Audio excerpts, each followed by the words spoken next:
Hello, everybody, and welcome to this online lecture given by Professor Rob Stone. We are very lucky to have him here at the University of La Rioja, albeit online. We hope our students will benefit from his expertise on boyhood, its director, Richard Linklater, and film in general.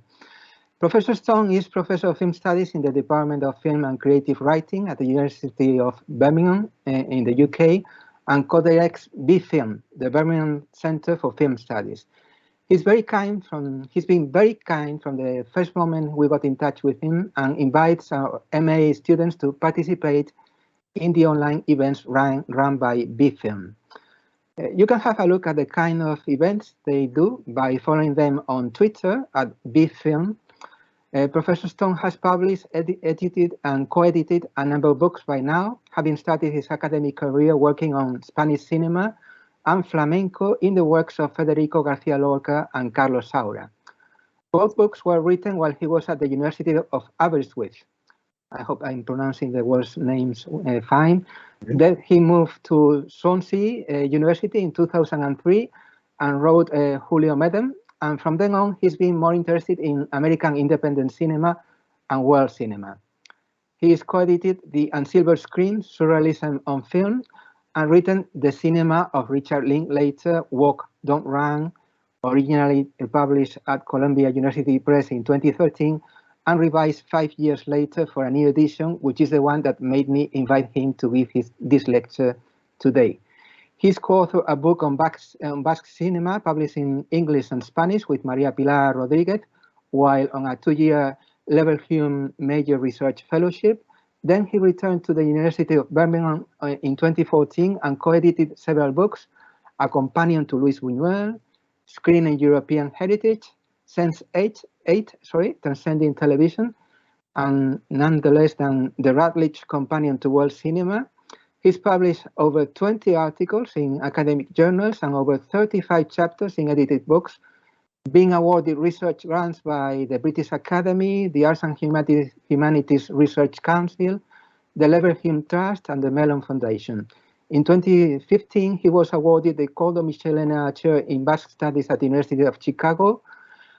And in 2020, he was due to be visiting professor at Brandeis University until the COVID-19 unfortunately arrived, and he's currently writing Lady Bird, Self-Determination for a New Century, perhaps a kind of continuation or contestation to Boyhood, just spoiling.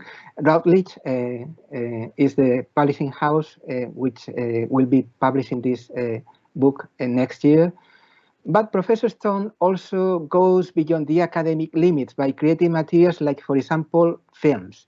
He's directed a documentary entitled Basque Heritage Cinema, released in 2014 and available on Vimeo.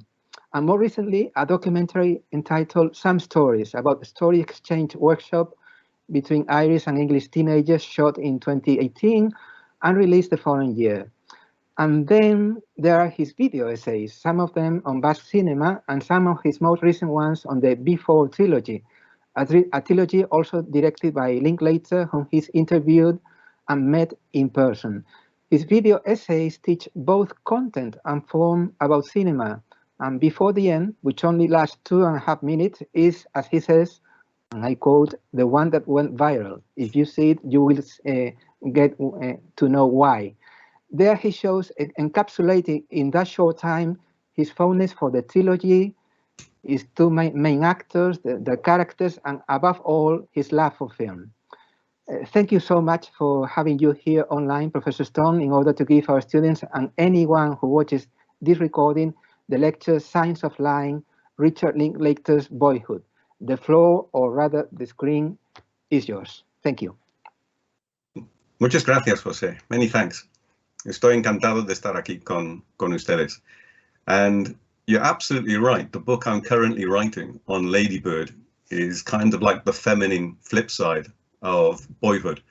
And so there's a lot of reflection on Boyhood in the new book that I'm writing.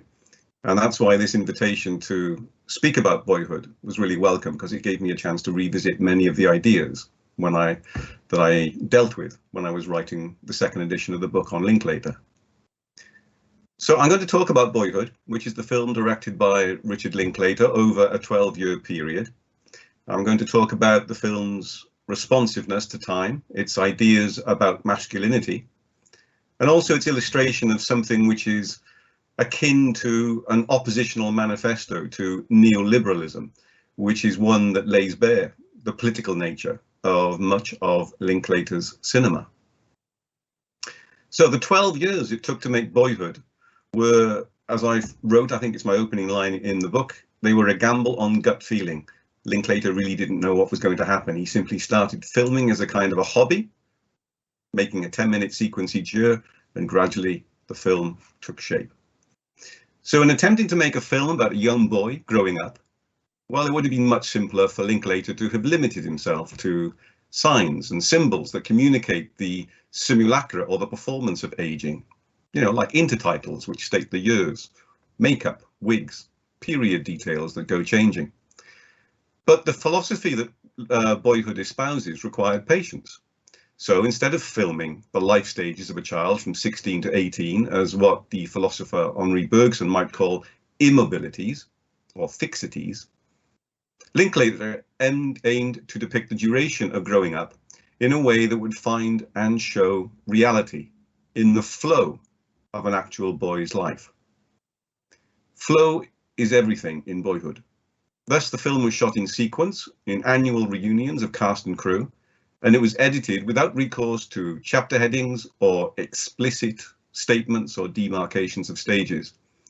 That's why one of the first images in the film is of Mason, played by Ella Coltrane, erasing the dates and ages that mark his height on a door frame, because these limit the understanding of his ongoing development to these meaningless snapshot measurements.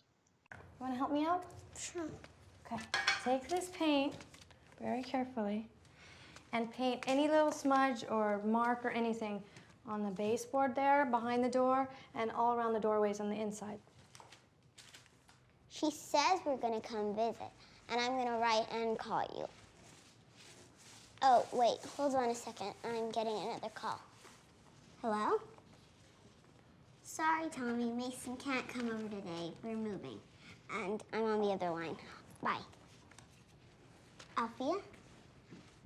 I'm going to be sending Sarah Scout instructions. Email, and write back telling me how the other scouts are doing. Well, because you're the leader now. So you see, it's a very symbolic moment in the film. It's symbolic because Linklater is essentially erasing the demarcations of stages. He paints over them. What he's more interested in is flow. And the plan was always to reject any instances of fixity because, as Bergson, the philosopher, claimed, it's not the states, simple snapshots we've taken once again along the course of change that are real. On the contrary, it's flux. It's the continuity of transition. It's change itself that is real. So Boyhood, in other words, was always intended to be life-affirming, but not in any nostalgic manner. Rather, in its focus on life as one eternal, incomplete, and ongoing moment, it aspires to illustrate the conclusion of Nietzsche that if we affirm one single moment, we thus affirm not only ourselves, but all existence. But what if this single moment were not just a second? What if the single moment was our entire life? In how many different ways might the life of a 6-year-old go? As a case study in developmental psychology, Boyhood bets on a child's upbringing, and it cashes in 12 years later at the point where the boy becomes a mildly creative, but actually rather passive adult. Detractors of the film, demanding action, decried the lack of drama in the film about a young man growing up in America that holsters Chekhov's gun, the idea that if you show a gun, you have to use it, a narrative conceit. That's literal in the film. The film includes a scene in which Mason is shown practicing with a rifle, and the rifle never reappears. Now, for those who demand that the gun be used, therefore, Mason's slouching towards adulthood is far less satisfying as drama than the stance of a man called Charles Whitman, who grew up to study at the University of Texas at Austin, and who killed 15 and wounded 31 by shooting from the campus tower in 1966.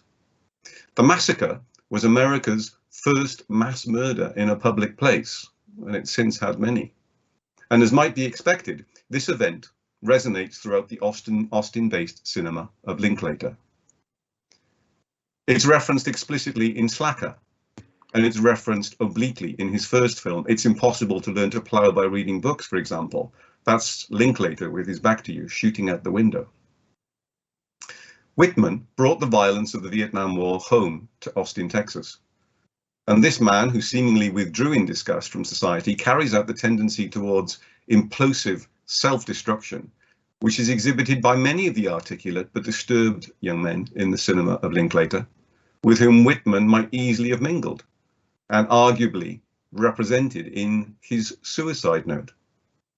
This is actually from the suicide note of Charles Whitman. I do not really understand myself these days. I am supposed to be an average, reasonable and intelligent young man. However, lately, I cannot recall when it started, I have been a victim of many unusual and irrational thoughts. Now, any understanding of Whitman's vengeful lack of empathy as the opposite of Mason, who is passive, is actually wrong. It's erroneous, because both young men are essentially reacting against the same challenge.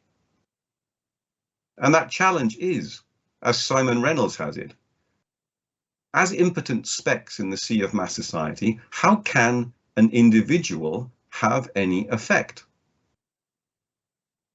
So is the autonomy of an individual response, whether that response is shockingly violent and murderous like Whitman, or quietly creative and solipsistic like Mason, is it one that is not only self-determining, but is it potentially on behalf of everyone else? Interestingly, 3 years on from the end of Boyhood, in a moment that might, had the film continued, have coincided with Mason's graduation from university, the 50th anniversary of Whitman's massacre was commemorated on the 1st of August 2016, albeit inadvertently, by the promulgation of what was called the Campus Carry Law in America, a law which allowed license-holding students at Texan universities to carry concealed handguns on campus. Now, while this law arguably sanctioned self-defense against the threat of another Whitman, it also heightened the sense of time being out of joint, because the right to threaten violence against another threat of violence from the past suggests a certain kind of entrapment in a temporal, historical and ontological loop, resembling that which the philosopher and economist Francis Fukuyama termed the end of history. That is, the end point of mankind's ideological evolution. Yet Boyhood shows a way forward, because it responds to the end of history by reinstating something else, by reinstating his story, the story of a 6-year-old boy until he becomes an 18-year-old student. And it does this in order to counter the erasure of childhood and history that may be threatened by liberal gun laws, but is actually, according to Linklater, much more thoroughly endangered by neoliberalism. Now, simply put, the idea that whatever is happening now is more crucial to a well-lived and worthwhile life than hitting the arbitrarily imposed targets of society and the corporations that rule it runs through the cinema of Linklater in rich scenes of philosophical thought right from the beginning, as well as filmmaking strategies, aesthetics and motifs that are informed by and also illustrated of political beliefs, ones that counter the impetus of neoliberalism. Now, most commonly, the portrait of masculinity that constantly rejects wage slave work, neoliberal imperatives, and the postmodern dissolution of any meaningful fixed identity is apparent in Slacker, Dazed and Confused, Waking Life, Before Sunrise, Fast Food Nation, The School of Rock, and others. And I think it culminates in the direct rebuttal, the rejection of such things by Boyhood. So simply put, filmed in short sequences annually over 12 years, Boyhood essays growing up as an intuitive, digressive, unending process which is punctuated by ephemeral passing moments that are remembered for unpredictable reasons. And therefore, if the film resembles more of a shrug than a political stance, that's exactly the point. There's actually a moment in the film where Mason's dad, played by Ethan Hawke, explains, "What's the point? I mean, I sure as shit don't know. Neither does anybody else, okay? We're all just winging it."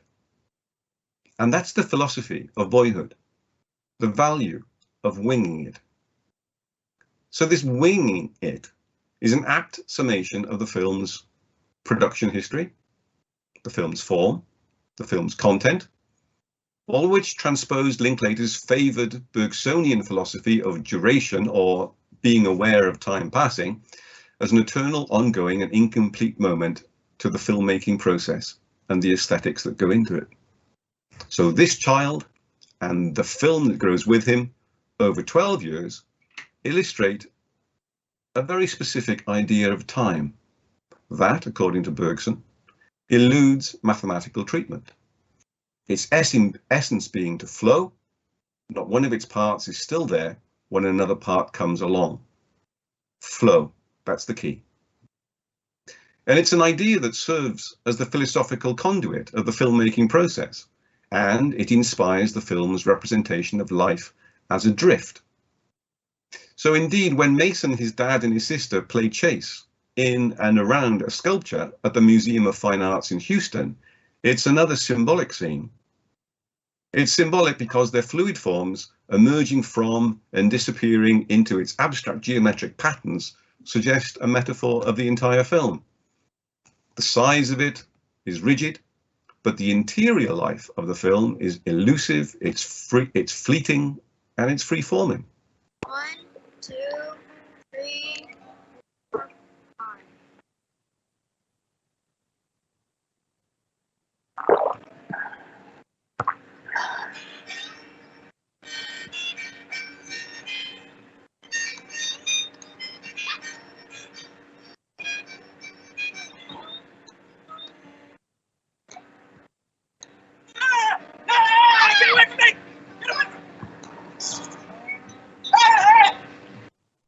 Yeah, that's my favourite shot in the film. But if this idea of a young boy is based on fluidity and change, well, the question is, who is Mason really? What does the film portray? What does Mason actually represent? To borrow a phrase from Jean-Luc Godard, Mason is the child of Coca-Cola and capitalism, reappearing inside the bubble of each year's vignette to simply or seemingly reassure the audience that his Caucasian heteronormative example can survive by adherence to being apolitical, to his solipsistic endeavour. So consequently, 12 years in the life of a passive, straight, well-fed white boy might not strike one as a manifesto. But any such dismissal of the admittedly hermetic nature of Linklater's inquiry into moving and filming slowly through life misses the point of its counterplot illustration of an alternative to the effect on childhood of fast-track neoliberalism. Indeed, in his consideration of the effect of neoliberalism on the American education system and young boys and girls, therefore, the American author and essayist William Dereshowitz decries the reduction of all values to the idea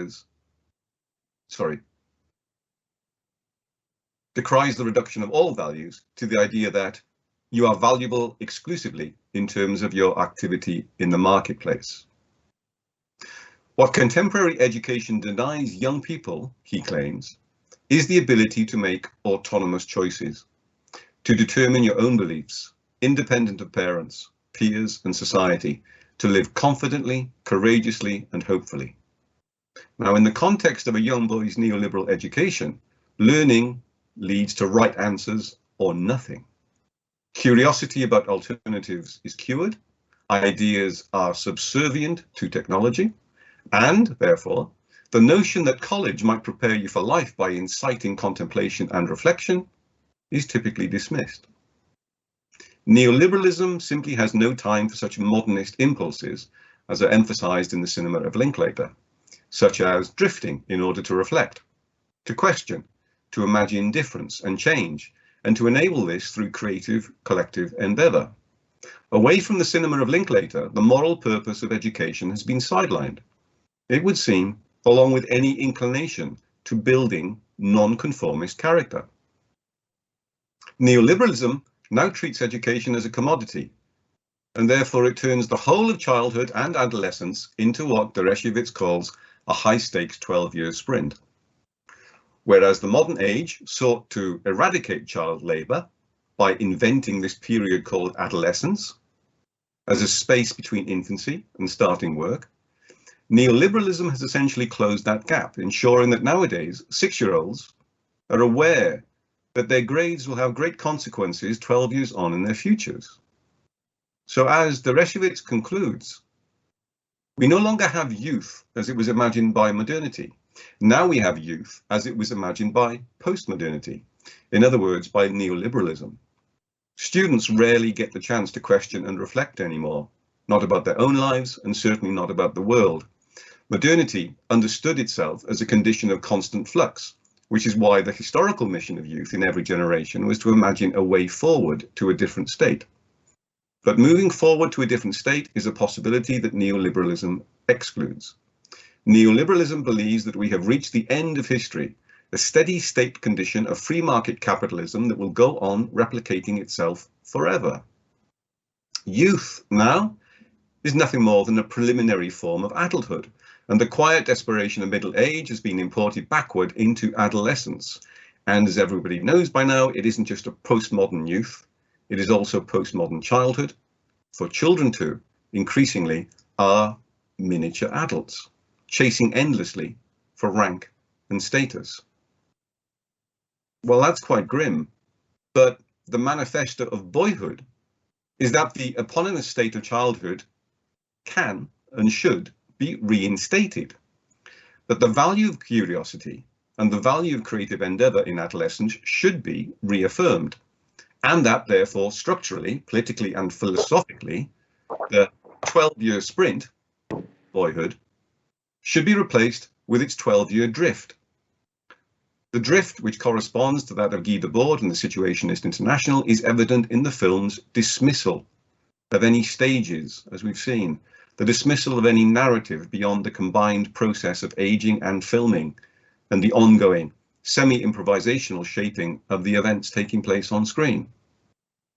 Mason's first 6 years are already over by the time the film begins, with him struggling to make sense of the world in a way that foregrounds two streams of consciousness which are intertwined, that of the boy and that of the film that he inhabits. So René Descartes was wrong, you see. It's not I think, therefore I am. It's I am thinking, therefore I am being. It's awareness of the ongoing moment that matters. And that's essentially what boyhood is about, the present continuous tense in which we all live. The present continuous tense of this single ongoing moment. And in this ongoing moment, the questioning senses of Mason and the audience are encouraged to embrace modernity as a condition of constant flux, flow, one that recognizes how the increasingly disparaged mission of youth is to imagine an as yet undiscovered and non-circumscribed future. So whereas neoliberalism holds that we've already reached the end of history, and we now reside permanently within a time and a territory defined by self-replicating free market capitalism, boyhood comes along and offers an alternative, imaginative, reflective response to the world. That's to say, although neoliberalism insists that the world is not going to change, and that young people exercising their imaginations to enact change is therefore a waste of time, boyhood counters this by saying that this wasting of time and youth is not only worthwhile, but actually essential to a meaningful life. So the Manifesto of Boyhood is not abstract. The film is grounded in its aesthetics, and they point up a political reality to the extent that the film takes sides in a debate that dominates the field of developmental psychology, and the political arena too. Crucially, the filming of Boyhood was begun at the same time as the administration of President George W. Bush initiated the No Child Left Behind Act of 2001, which aimed to reform elementary and secondary education by setting measurable standards as objectives for pupils who were expected to reach them via incremental assessment through their schooling, like the marks on the doorframe. For high-stakes, standardized testing, yearly progress reports, and accountability in a competitive market linked the funding of American schools to the results obtained by the pupils. And therefore, it established a series of corrective measures designed to restructure failing schools that many read as punishments. Subsequent reforms throughout the Obama administration were designed to counter criticism that standardized testing at regular intervals failed to identify gifted scholars, and it neglected creative intelligence and intuition. Neoliberalism holds that such reforms are essential within a globalized economy, one that demands the grades by which academic achievement is measured. But the fact that Texas law makes this kind of education compulsory between the ages of 6 and 18, which are the same years covered by Boyhood on purpose, clarifies the extent to which Boyhood therefore provides a parallel manifesto of alternative education. In fact, it's always been there in the Cinema of Linklater. We only have to notice the eccentric creative endeavors of people in Slacker. Or we pay attention to the political undercurrent of School of Rock, the tuning in and dropping out of formal education. Or in Waking Life, the privilege which is awarded dreaming as fuel for philosophical reflection, or in Linklater's Before films, where all the walking and talking is a pure, flowing type of education.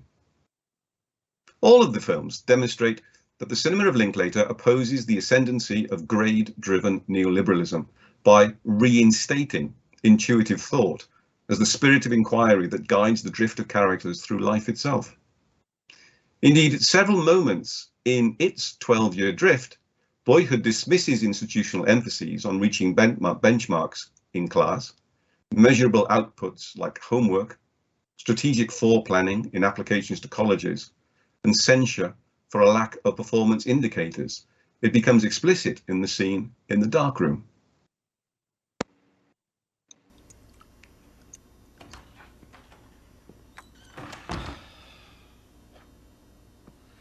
How long you been in here, Mason? I'm not sure. I'm sure. All class. Did you complete your image diary? Not yet. Completed your digital contact sheet? Not quite, but I mean, it's not going to take me long. Not yet. Not quite. Darkroom time is extracurricular. I mean, technically, you don't ever have to be in here these days. And certainly not until you've completed your assignments. That's the deal. Sorry. I'm worried about you, Mason.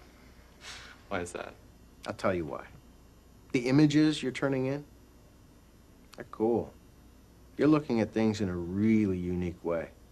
Got a lot of natural talent. Thanks. Yeah, but that and 50 cents will just get you a cup of coffee in this old world. I've met a lot of talented people over the years. How many of them made it professionally without discipline, commitment, and a really good work ethic? I can tell you, I can count it on 2 fingers. 0. It's not going to happen for you, Mason. The world is too competitive. There are too many talented people who are willing to work hard, and a buttload of morons who are untalented who are more than willing to surpass you. As a matter of fact, a lot of them are sitting in that classroom out there right now. You know what they're doing?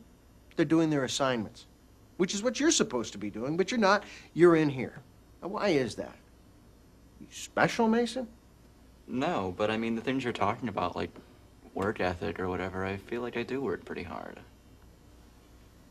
I spend the whole weekend taking pictures a lot of times. You like football, Mason? Not really. Yeah, I know you don't. That's why I've just assigned you to shoot the football game tonight. Okay? It starts at 7:30. I want you to get there early. I want you to shoot a full card, 300 images. I want them downloaded. I want them sorted, and I want to see them very first thing Monday. Okay? Want to know why I'm doing this? I guess. Who do you want to be, Mason? What do you want to do? I want to take pictures. Make art. Any dipshit can take pictures, Mason. Art. That's special. What can you bring to it that nobody else can? That's what I'm trying to find out.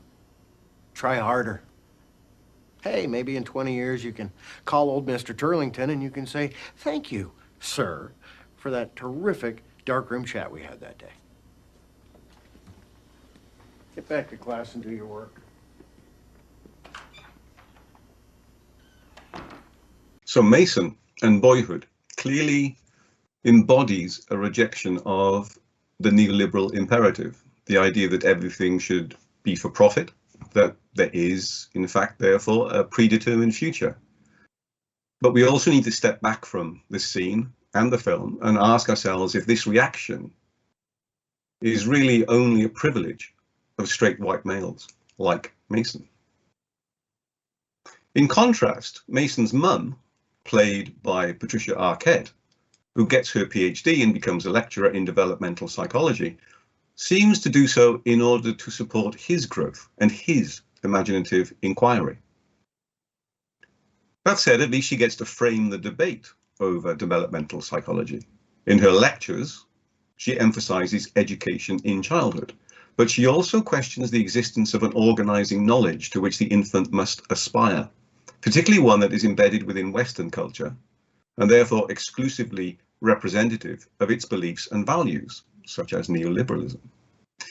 The developmental psychologist Esther Tellin has rethought such thinking, and she's argued for the grounding of mental activity in continually perceiving the world and acting in it, not just in the initial stage, but throughout life.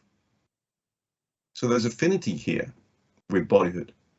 Thellin's belief in an ongoing and incomplete process of perception sees identity as a pattern that emerges from chaos, in which mind, body, world interconnections offer responses to experiences that reinforce our neural pathways, which gradually result in a developing adult mind. So infants, and by implication, therefore, the adults that they become, she argues, must therefore engage in unfettered exploration, which is linked to spontaneity, which creates both tasks and opportunities. In its rejection of chapters and in its subtle segues between scenes that occur many months apart, Boyhood therefore illustrates Thellin's belief that there can be no discontinuities in processes that occur over time. What infants do in everyday life, what they perceive, how they act, and what they remember are joined seamlessly to how they think. Our young man in Boyhood, Mason, can therefore be understood as a kind of a non-categorizable work in progress, whose acquisition of knowledge is, in the words of Thellin, at core, non-propositional, fluid, there's that word again, flow, fluid, messy, imaginative, personal, emergent, constructive, contextual, and metaphorical. Indeed, Boyhood was filmed over 12 years in a way that accords almost directly with Thellin's description of development as a continuous, contingent, emergent, embedded, non-linear process. Now, admittedly, it is to some extent linear. Mason grows up, he grows older, which, as I say, suggests linearity. But what's important is to focus not on the stages, but on the drift of the aging process, which is mirrored in the form of the film, which disallows the recognition of stages as it flows through indistinct segues from one year to the next, painting over those stages. In sympathy with Bergson and Thellin, then, Boyhood demonstrates that mind, motion, and movie are the same thing. They are conjoined in an eternal, incomplete, and ongoing becoming, just like the single, uniquely verifiable moment they inhabit, which Linklater captures and liberates in long takes within the 12-year-long filming process, which was, of course, one of the main elements in the marketing and the critical reception of the film itself. Here's the trailer for it.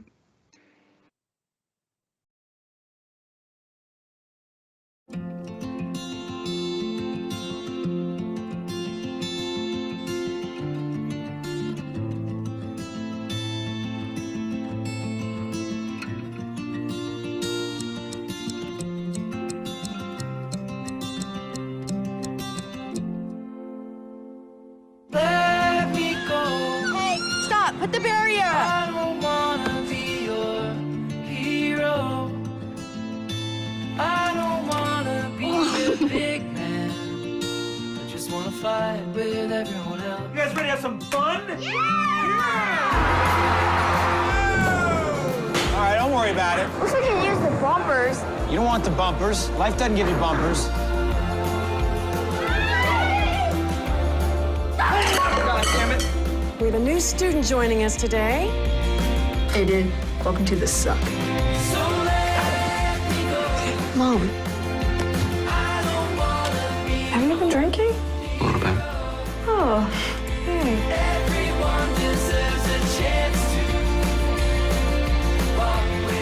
What do you want to be, Mason? What do you want to do?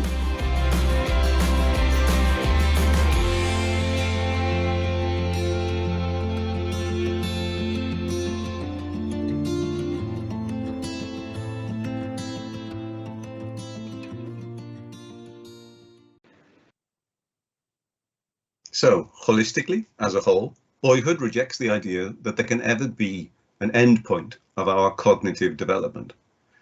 It favors instead that which Thelen describes as a dynamical perspective on development, according to which change occurs at many time scales, and change at one scale shapes and is shaped by change at others.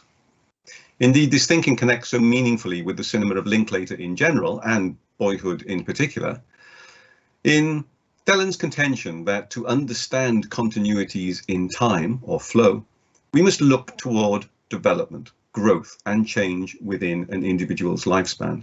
Toward this goal, she argues, as have other developmental psychologists before me, that the mundane physical events of infancy are indeed the very foundations of thinking, the uniquely human way of adapting to the world.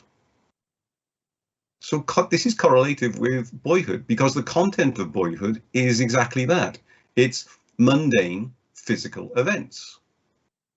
And because its form is continuous in time, so the film offers an illustration of change within an individual's lifespan that reveals the very foundations of thinking.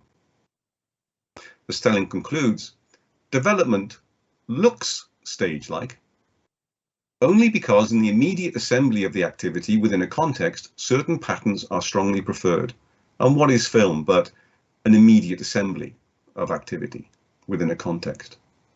And so, Mason may age, but Boyhood brokers no formal stages or endpoints for this process, flowing instead past the kind of grading, streaming, and selection that extends throughout schooling, and thereby dismissing the idea that it is a child's ability to shift up a gear from one stage to the next that denotes the development of intelligence. And this is why, instead of being structured in chapters that depict the kind of stages in a child's life, Boyhood is a drift that shows the uniquely human way of adapting to the world. That's to say, in form and in content, Boyhood rejects the idea that a profit-making endpoint, adult identity of an adult male, can be projected backwards onto a young boy in a manner that justifies their premature segregation, categorization, stratification, limitation, and stress. Indeed, the film's final split-second breaking of the fourth wall, in which Mason and Ella Coltrane, the actor, acknowledges the filmmaking apparatus, even allows Linklater to align this Boyhood with that of the model for it, Antoine Donnel, at the end of The 400 Blows. But crucially, unlike Truffaut, Linklater does not freeze frame this moment, thereby allowing Mason to escape his film's endpoint too. Watch closely and see if you can see the breaking of the fourth wall, but also more importantly, how the film continues past it. You know how everyone's always saying, seize the moment? I don't know, I'm kind of thinking it's the other way around. You know, like, the moment seizes us. Yeah. Yeah, I know, it's constant. The moments, it's just, it's like it's always right now, you know? Yeah.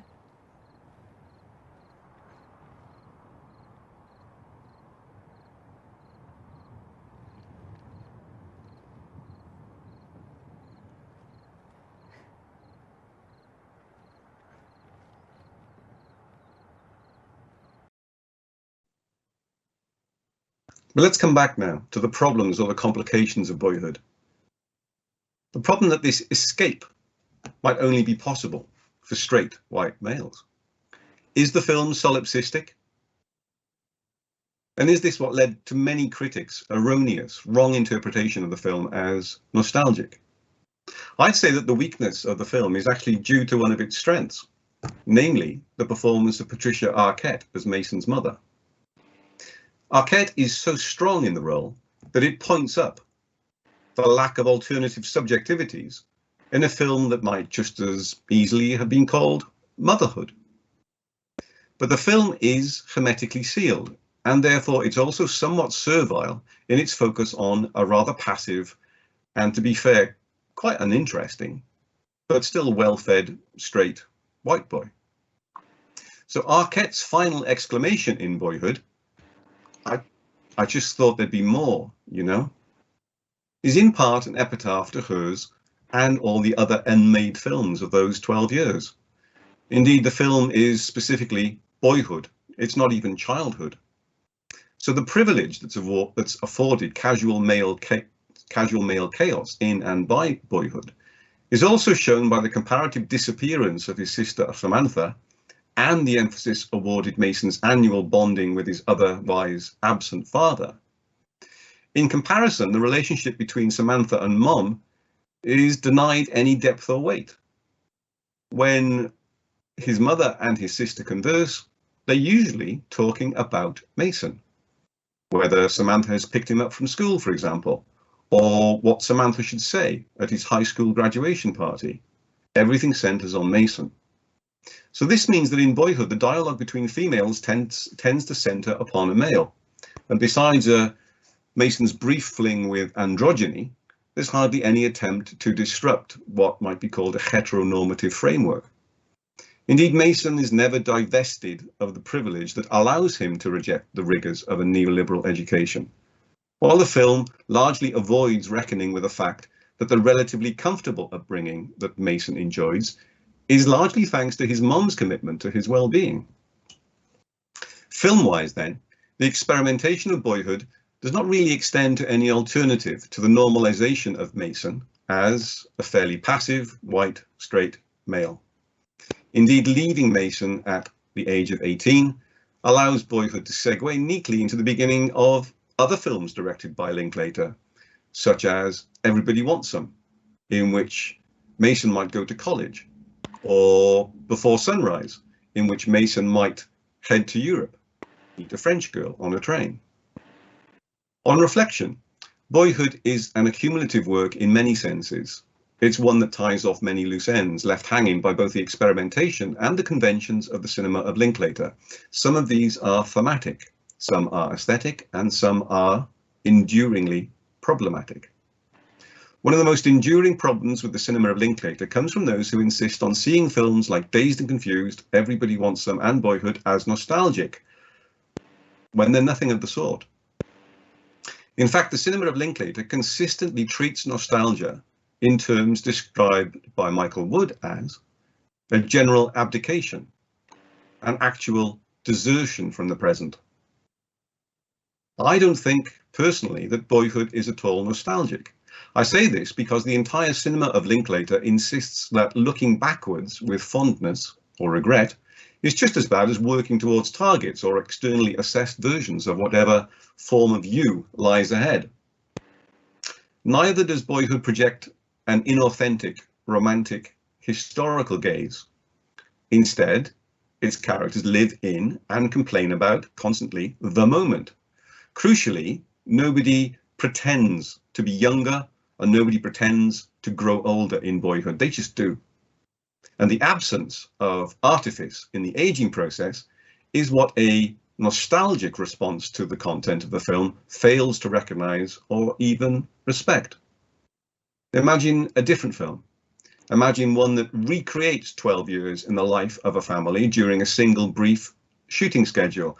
Well, that's a film that would have to replace naturalism with symbols, such as aging makeup or wigs, in order to render legible the chronology of existence, or even change the actors. But a film like Boyhood that takes 12 years to track these actual changes has no need to mask reality, whereby the simulacrum pretends to be a faithful copy.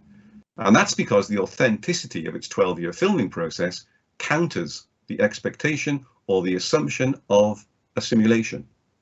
In other words, Boyhood doesn't court nostalgia because it does not recreate the past.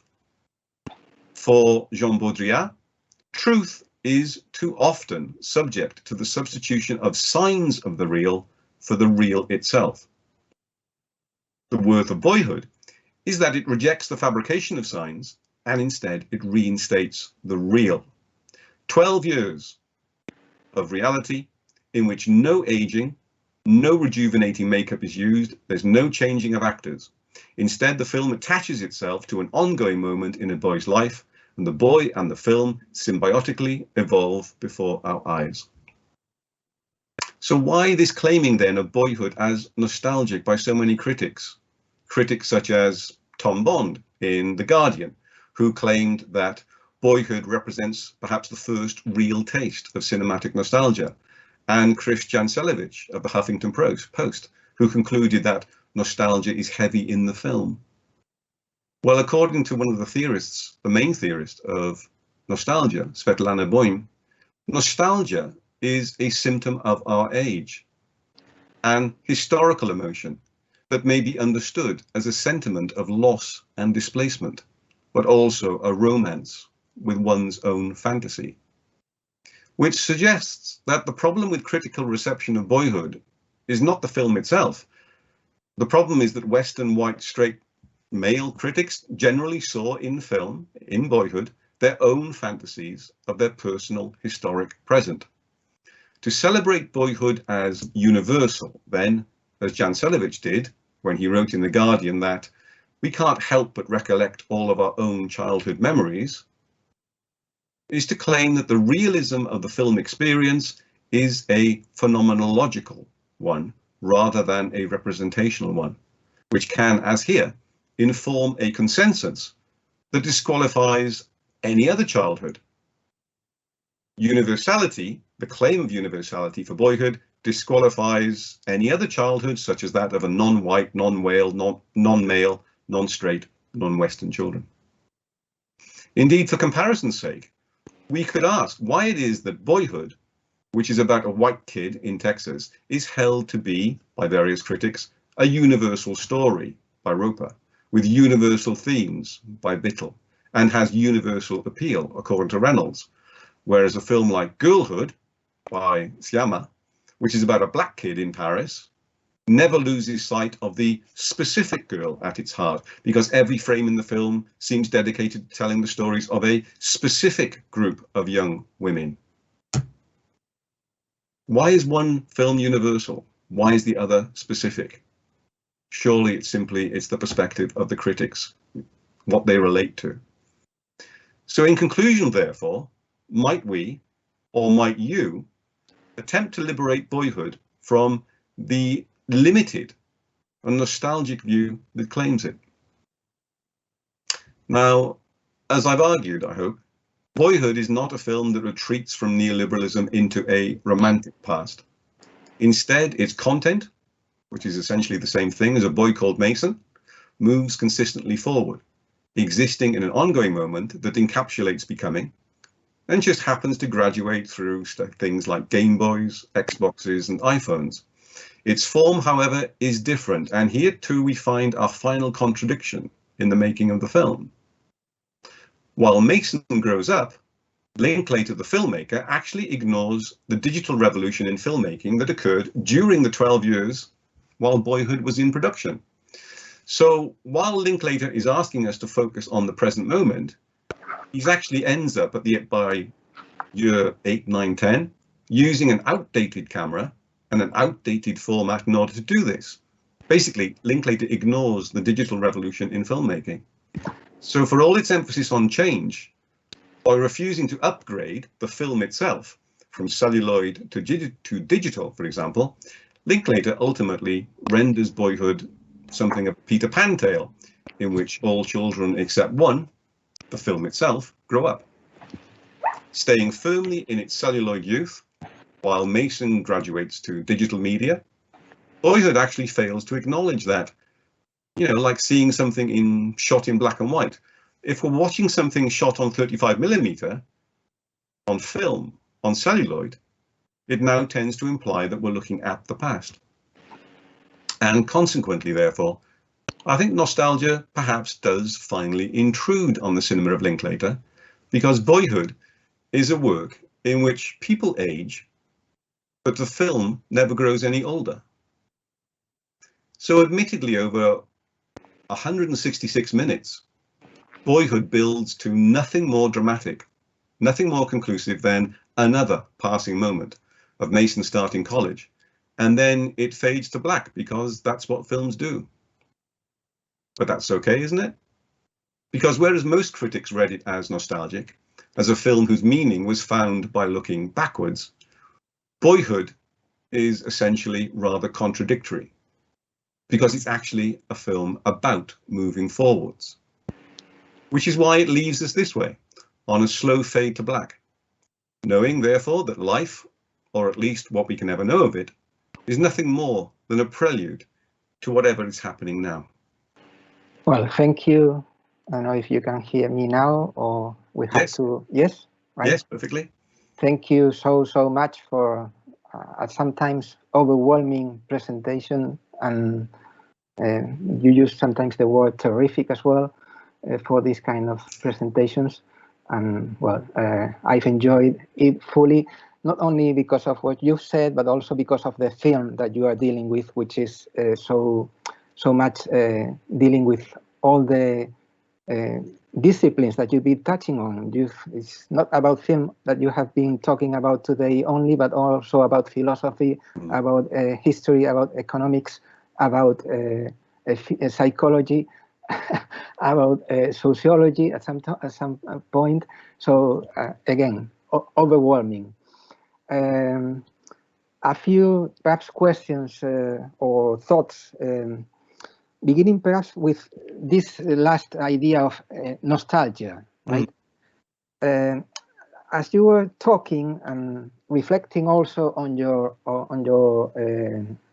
chapter on your book devoted to this film, how about the thinking of the present, and a specific present, the present that is being recorded, as we may be doing right now, at this present moment, recording this interview.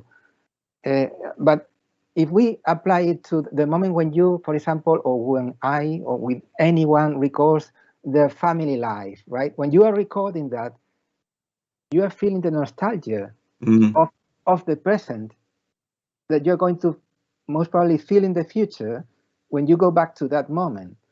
So I think that nostalgia is not only about the past, but and perhaps that may be the reason why so many critics have been mentioning nostalgia, but not so much because the film may be nostalgic about the past, but because it may be nostalgic about the present. How do you make of this reflection? Yeah, it's a philosophical question, I think, and so there are different philosophical responses. Certainly, nostalgia is about what is missing in the present. So we feel nostalgic about looking at a film of someone who may have died, or we look at film of ourselves when we were younger and we miss our youth, we miss our energy, or we miss the people we knew. But that's essentially a philosophical response to the nature of time, that you consider time as being linear. That's a very Western philosophy. Now, if we were to look at Boyhood from certain Eastern philosophies, we wouldn't read time as being linear. We would read time as being just a moment. And this ongoing moment is all that we can demonstrate, that we have evidence through our senses. It's phenomenological. And therefore, the notion of nostalgia it's dismissed by a philosophy which focuses on all we can know, which is the single ongoing moment. You can't miss the past because the past doesn't exist. All we have evidence of is the present. It's like the symbol of the wave is very useful to understand. In linear terms, Western philosophy sees a wave that is approaching the beach. And it sees the wave as moving from this way. It sees the wave as an object, and that's how it understands life. We decrease and eventually it crashes onto the sand and it dies. But Eastern philosophy doesn't see a wave. It doesn't see this movement. It sees this. It sees a body of water rising and falling. And that's what constitutes the suggestion of a wave. So if you read Boyhood as being about a life, which is like a wave, which is moving and decreasing and eventually guaranteed to die by crashing onto the beach, then we have what the wave was and what the wave will become, and we can interpret it according to nostalgia. But if we read it from more holistic, even kind of Buddhist philosophy, Eastern philosophies, that linear progression is not relevant. And instead, what we're doing is only being conscious of the single body of water, which is moving up and down, forming waves, but we don't move out of that point, out of that single eternal ongoing moment. And if we subscribe to that philosophy, as I think Boyhood does, then the notion of the past and the future both kind of become irrelevant, because all we can guarantee evidence of, all we can attest to its existence, the only thing we can attest to existing through our senses is the single ongoing moment. So I know I'm here with you now, and I can see you, and I can hear, and I can feel, but I have no evidence that this existed in the past or will exist in the future. All I have evidence of through my senses is what's happening now. And that's why I think nostalgia is something which cannot be reconciled with the philosophy of Boyhood. Mm-hmm. Well, another topic that you've mentioned has to do with the very title of the film and the very subject matter, which is Boyhood, and how you've very well, I haven't seen Girlhood, was one of the questions I had already in mind to ask you beforehand, so somehow you have replied to that already. But I do think, or I would like to ask you whether you think there is a motherhood film in Boyhood as well, and also a fatherhood film, in even a manhood film, thinking of course of the mother figure you have already mentioned, but also of the father figures, the different ones that we have, not only the father, the biological one, the stepfathers, the grandfather that appears, step grandfather, the teacher or teachers, all of them, but especially the biological father, Ethan Hawke, the actor, to some extent, he does go through a very great evolution as well, together with even greater than, of course, from being 12 to 18 is more than, is nearly double your age, is a lot. But sorry, from 6 to 18, so it's multiplying it by 3. But in the case of Mason Senior, we could say, he goes through an evolution that is so much against the other fathers that Mason has, with his mother having that kind of repetitive stepfather attitude, which is something we study in the classes, how that stepfather, sorry, is like a cliche of the same kind of abusive, alcoholic, aggressive, heterosexual, dominant, whatever you want. But I find it like one of the, I wouldn't call it defects, but perhaps it could be a reflection of life, but it's too much of a coincidence that people coming from different backgrounds end up just being like the same kind of stepfather to Mason in the end. Yes, yeah. There are practical reasons for this, but it's which were partly having interviewed Linklater about the filming. He found that the boy that he'd chosen to play Mason, when he gets into his, like, between 8 and 12, he wasn't particularly interested in the filming or acting, and therefore Linklater kind of felt obliged to increase the dramatic level of the content of the film to actually take the focus away from the boy who wasn't interested in acting, and therefore we have a series of dramatic interludes with the abusive father and the absent father and other things.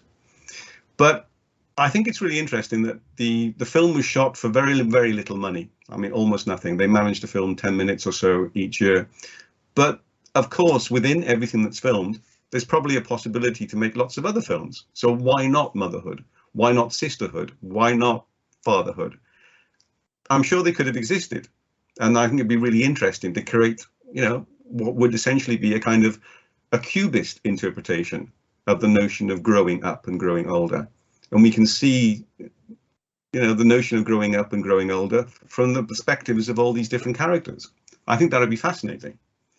In relation to the father figure, the character played by Ethan Hawke, of course, I think to a large extent that might be even predetermined by the casting of Hawke. Hawke tends to play, apart from Tape, which is an exception, Hawke tends to play the very similar character in the films of Linklater. And I don't want to get into all tourist ideas of whether he's an alter ego of an easygoing, kind of liberal-minded male figure, but there is a definite consistency. And Ethan Hawke is certainly there to anchor the film. And of course, casting Hawke meant that funding became available.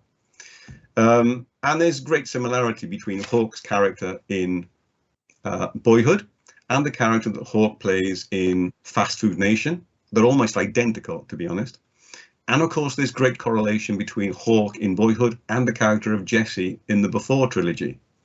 And it's very interesting. And I think what you just said has made me think about it a lot. But the idea that we might compare the character of the father with the mother in Boyhood has a very interesting parallel with how we might compare Jesse and Celine in the third film of the Before trilogy, of Before Midnight, where the father figure, Jesse in this case, is very similar, very kind of laid back to the point of being perhaps irresponsible, is holding on to his youth, is in a sense perhaps nostalgic for his youth, whereas the female, Patricia Arquette or Julie Delpy, are more progressive. They use conflict as a way of moving forward, and they're constantly having to nurture and look after others, but to a certain extent becoming resentful about it. So there are very interesting parallels, I think, between Boyhood and Before Midnight. So I think everything you say is really interesting, and you know the film does allow for these multiple readings, but the sense of whether a film might have been made to concentrate on fatherhood and simply be focused on the Ethan Hawke character, I would love to see it, but within the cinema of Linklater, I don't think it would have showed me anything new. I think I would have been simply watching Hawke and Linklater repeating the ideas of masculinity and fatherhood and the responsibility of young men as well. The practical explanation that you give is maybe key to the understanding of why those selections of father figures and also of Hawke as the main reference for Mason. That's right. I mean, you know that he cast his own daughter, Laurie Lee, as the sister, and a few years in, she didn't want to be in the film anymore. She wanted to leave, and she actually asked Linklater, her father. She went, would he kill her character so she didn't have to continue filming? And he was like, no, we can't have anything that dramatic. You need to carry on. But he limited the role. And the boy himself, Coltrane, not a great actor. And therefore, you know, the film takes on a bit more of a focus. It has these dramatic elements of the other fathers and the divorce, and it begins to focus more on Ethan Hawke, as you say. So, but that's okay. It's all a consequence of the way that the film was made, and we accept the flow, you know, we accept the directions it flows in. A couple of final questions, in order not to make this any longer, even though I would enjoy talking to you for a long while. Thinking of the kind of film that we have and the kind of accepted essence of Linklater being, all right, an independent filmmaker in America who is very influenced by European films, who likes to shoot in every now and then in Europe even, yes. Who to some extent could be considered like a European filmmaker shooting mainly in America or having been brought up in America. But I was linking this to a category of films that were very popular in the 50s and which are still made nowadays, which have different labels. One of them would be like social realism, social realist films, and I am very much a fan of Ken Loach, for example. Sure. And which those films have somehow been pejoratively referred to as kitchen sink films. Yes. Could we say that to some extent Boyhood is also, in a way, or not at all, a kitchen sink, a kitchen American film, kitchen sink American film, or without the American even? No, the American cannot be taken out. No, you can't take the American out because it is specific, but I think that's a fascinating line of inquiry. And even more fascinating by the possibility of comparative analysis. I don't, it's as great as Loach is, though, the British filmmaker that Linklater most admires is Mike Leigh. And so it's films like Secrets and Lies and his other films, which are dealing in a slightly absurd kind of domesticity where ordinary people have, you know, quite dramatic things happen to them. And I think there's a link there, which Linklater was keen to talk about. So, yeah, I think you're absolutely right. I think there is a really interesting connection and there's really interesting similarities. But perhaps what's more interesting once the similarities have been identified is to then look at the differences. And within that kind of social realist kind of environment, more than Mike Leigh and more than Ken Loach, Linklater is more interested in the creative and imaginative side to the identity of his characters. He's more interested in the inner life and how they represent themselves creatively and philosophically. Whereas in the Mike Leigh films, it's very much about social constrictions and manners and protocol. And in the films of Ken Loach, it's very much about economic deprivation and people are defined by their environment. So I think that's fascinating. And I think the similarities are very strong, but I also think the differences is what would lead to a really interesting discussion. I'd like to pursue that more. And the last question, the fact that Mason becomes a photographer. Yes. And a photographer, and you've referred to the fact that he transitions from analog to digital, unlike the film. What do you make of that? The fact that it is the apparent, if not profession, at least the vocation that he has for photography.